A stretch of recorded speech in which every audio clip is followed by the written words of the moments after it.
ito pa na nakaligtaan ko mga bata. Ano pala yung pangungusap? Ano nga ba ang kahulugan ng pangungusap? Ang pangungusap ay binubuo ng isang salita o lipon ng mga salita ng buong diwa. Ito ay may dalawang bahagi, simuno at panaguri. In English naman, a sentence is a set of words that complete in itself. It typically containing a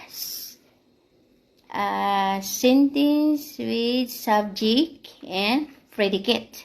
Okay? And in Tagalog ng predicate, subject and predicate is simuno at panaguri, di ba? That's it. Okay?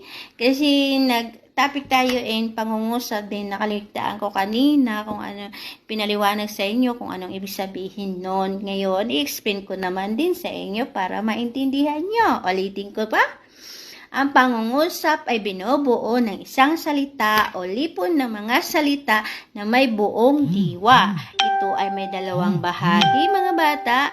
Ito ay panaguri, simuno at panaguri.